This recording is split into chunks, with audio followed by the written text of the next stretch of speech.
Hello, it's Dr. Nicola. It's a Saturday morning and I'm on my way up to the ski slopes, but I stopped by my office in order to make myself a little tincture because I'm going through, a lot of really deep heart stuff. I'm moving through a lot of pain and grief and things that us humans move through from time to time.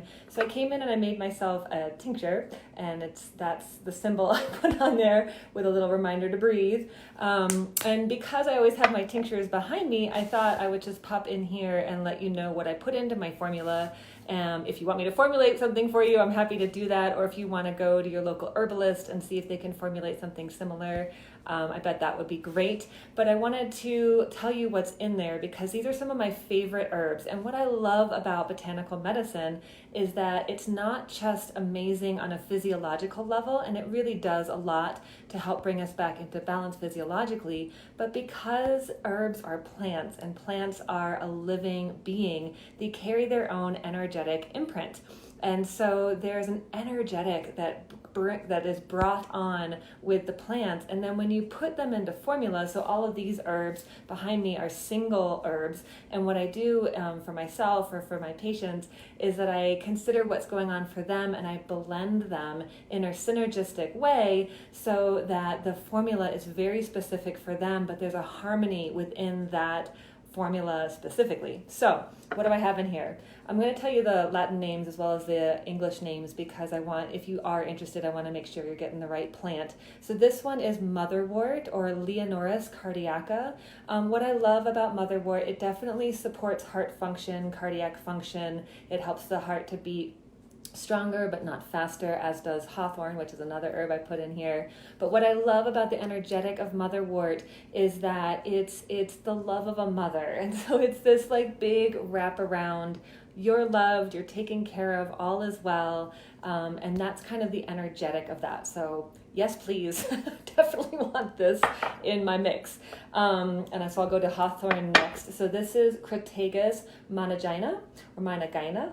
And so there's a lot of different forms of Crataegus. There's berry, there's leaf, there's flower. I usually get a blend. This one is just the berries. So this is going to be a little higher in vitamin C. It's going to have, again, a really supportive effect on the heart, on its ability to pump harder but not faster. So it does really tonify the heart as a muscle without increasing blood pressure. So for folks that are working with high blood pressure, congestive heart failure, these sort of things, this is a really safe herb. Anything that is a berry is a food, and so it's going to be a very tonic or mildly impacting. So it's less likely to have contraindications or side effects. But what I love about Hawthorn is that the plant itself is these kind of prickly thorns, hence Hawthorn, right? In England, they use it as shrubbery, as kind of as a boundary. But what's amazing is it has these beautiful, tiny, delicate little white flowers. And so the energetic of this plant is how do we open our heart and keep our heart open while keeping it feeling safe and protected? So again, it's all about keeping your heart open, even when it feels like maybe that's not safe or, there's some danger there, or it feels scary to keep your heart open, because sometimes it does. I think our human response is to contract and shut down, and that's normal. We get protective and we get kind of more firm. And so one of the things I'm learning to do is to breathe and soften the front side of my body, especially my belly, because as we're preparing for impact, like we're preparing to get hurt or have a heart hurt or preparing to take a punch in the gut, we tense everything. So if we can actually soften, we're going to allow more flow and more vitality to be in our system as we're facing whatever challenging thing it is that we're facing. So this next one is Albizia julibrissin, which is also known as mimosa. I have another Albizia here, which is Albizia lebec, which is a different Ayurvedic herb. I just want to kind of help you understand there's differences between these ones. So Albizia julibrissin is also known as mimosa. Mimosa has that same, so it's another flower. So we think about flower as uplifting, opening the heart. This is known to lift the mood, help move grief, and kind of keep that heart energy flowing and not, again, get contracted and stuck, but stay open and fluid, and it brings more joy into one's being, both energetically and physiologically. And the last one is rose. So this is Rosa centifolia, which is different than Rosa canina, which is rose hips, which is going to be much higher in vitamin C. This is, I'm going to smell it. I wish I could have you smell this with me. Oh gosh. It's funny, you'll notice most of my herbs are from Herbal Vitality, which is an awesome company in Sedona. This one is from Galen's Way, which is actually, I think, in the north coast of California. And I was at a conference and I tasted their rose, and I was just infused with this sense of peace and calm, and I love it. We talk about organoleptics when we talk about choosing our herbs, and that means using our senses to make sure that the quality is right and that we're talking about the right herb.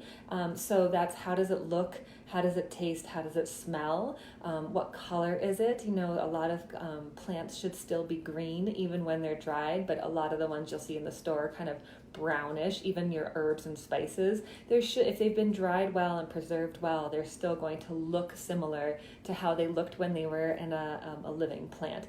So the organic leptic of smell and taste on this rose is like nothing I've ever experience. So I ordered just this one herb from this company because it's simply amazing. And so rose, again, it's that flower, it's that continuing to open your bloom, even though, you know, against the push of the light, you know, because that's what calls us forward, and to not be collapsed and shut down in that fear state. So those are the 4 herbs that I have in here. I mix them up, I hit it against my palm to activate the formula, and then let's see.